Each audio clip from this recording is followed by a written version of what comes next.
Borrowed features. आज हम बात करेंगे बोरोड फीचर्स की हमने अपने कॉन्स्टिट्यूशन में कहाँ कहाँ से क्या क्या बोरो किया है। नमस्कार दोस्तों, this is my new YouTube channel. Kindly subscribe the channel, hit the bell icon and also like the video. It will motivate me to bring new such informative videos.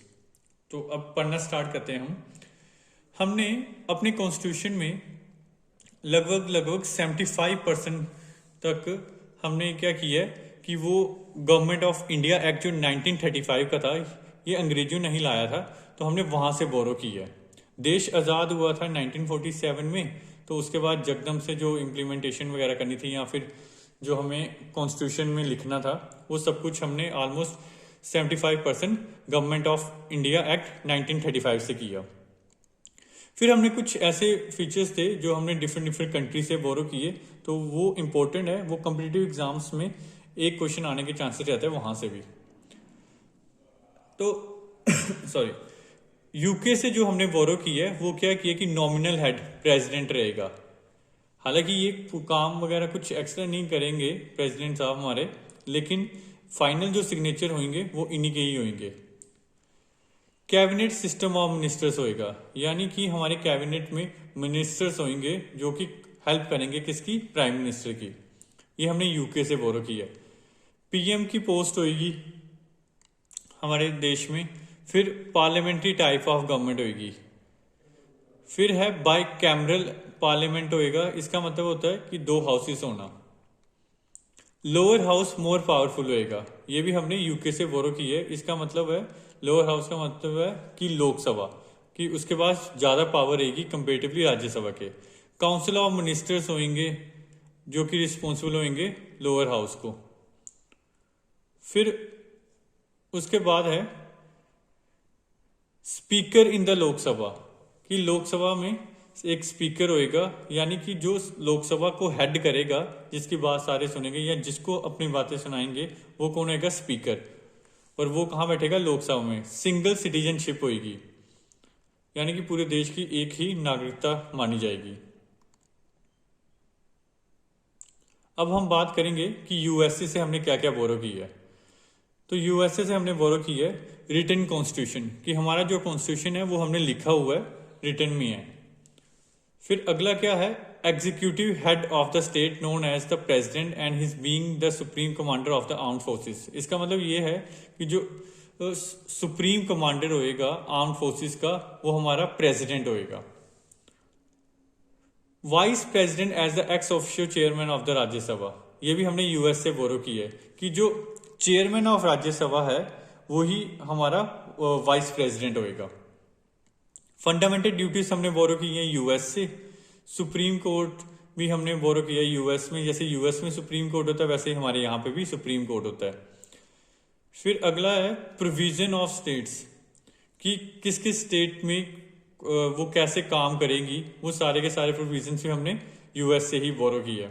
Independence of judiciary and judicial review, ये भी हमने US से बोरो किया। इसका मतलब ये है कि जो जजेस वगैरह अपने वो जजमेंट देते हैं, तो वो इंडिपेंडेंट है, उसके ऊपर किसी का भी कोई थोप नहीं सकता कि ना कि आपने ऐसा क्यों किया। फिर अगला है removal of supreme court and high court जजेस। इसका मतलब ये है कि ना कि हम किस तरीके से अगर किसी सुप्रीम कोर्ट के जज को रिमूव करना है या किसी हाई कोर्ट के जज को रिमूव करना है, तो वो हम कैसे रिमूव कर सकते हैं। ये भी हमने कहाँ से बोरो की है, यूएस से। जो यूएस, जैसे यूएस करता है इनको रिमूव, वैसे ही हम करते हैं। फिर उसके बाद हम बात करेंगे यूएसएसआर यानी कि रशिया की। तो रशिया से फंडामेंटल ड्यूटीज हमने रशिया से बोरो की हैं। और 5 ईयर प्लानिंग, जो कि आजकल 5 ईयर प्लानिंग नहीं होती, उसकी अगर नीति आयोग आ गया, पहले ये 5 ईयर प्लानिंग होता था। तो ये भी हमने किससे बोरो की है, रशिया से। फिर उसके बाद ऑस्ट्रेलिया से हमने क्या क्या बोरो किया है, कॉन्करेंट लिस्ट। कॉन्करेंट लिस्ट वो लिस्ट होती है जिसमें स्टेट और सेंटर के दोनों के मिलकर जो काम करते हैं, उनको कॉन्करेंट लिस्ट कहते हैं, कि उसमें क्या क्या हम काम कर सकते हैं मिलकर, उससे related. Language of the preamble, कि प्रियम्बल में हमने कौन सी लैंग्वेज यूज करनी है, वो भी हमने ऑस्ट्रेलिया से बोरो की है।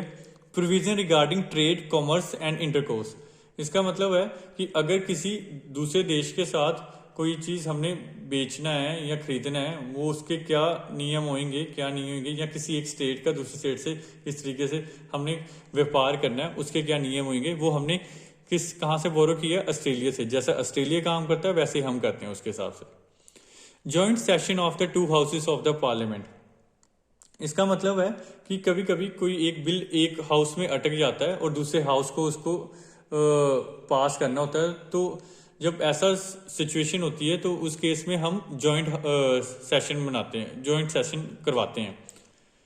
और जॉइंट सेशन हालांकि प्रेसिडेंट के कहने से पॉसिबल होता है, और इसको जो हेड करते हैं वो करते हैं लोकसभा के स्पीकर ही। तो ये हमने कहाँ से बोरो किया? ऑस्ट्रेलिया से ही। जर्मनी से हमने बोरो किया suspension of fundamental rights during emergency, कि अगर इमरजेंसी हो जाए, नेशनल इमरजेंसी या कोई और इमरजेंसी लगती है, तो उस टाइम पर जो हमारे फंडामेंटल राइट्स हैं वो खत्म हो जाएंगे, बंद हो जाएंगे।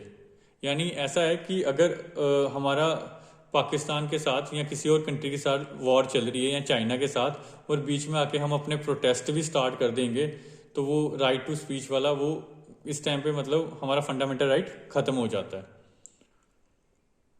फिर उसके बाद हम बात करेंगे जो हमने साउथ अफ्रीका से बोरो किए हैं, वो हैं प्रोसीजर ऑफ कॉन्स्टिट्यूशनल अमेंडमेंट, कि अगर हमें कॉन्स्टिट्यूशन में कोई अमेंडमेंट करना है, यानी कोई चीज़ हमें जोड़नी है अपने कॉन्स्टिट्यूशन में या हटानी है, तो वो हम कैसे हटा सकते हैं? वो हमने जैसा साउथ अफ्रीका करता है वैसे ही हम करते हैं, वही पैटर्न हमने फॉलो किया है।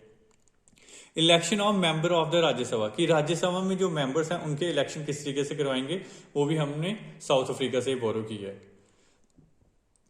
फिर अगला है कनाडा से हमने क्या क्या बोरो किया है। कनाडा से scheme of federation with a strong centre, इसका मतलब ये है कि सेंटर के पास हमेशा पावर ज़्यादा रहेगी। अगर कहीं पे भी बात अटकेगी कि स्टेट की बात मानी है सेंटर की, तो उस टाइम पे जो सेंटर कहेगा उसी की ही बात मानी जाएगी।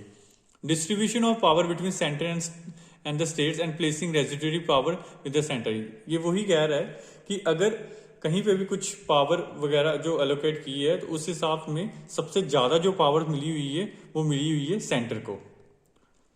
फिर है आयरलैंड से हमने क्या क्या बोरो किया है। आयरलैंड से हमने बोरो किया concept of the directive principle of state policies, जो हमारे डीपीएसपी है वो हमने आयरलैंड से ही बोरो किए हुए हैं। और दूसरा है method of election of the president, ये भी हमने कहाँ से बोरो किया है? आयरलैंड से। अब आयरलैंड से जो ये हमने बोरो किया हुआ है,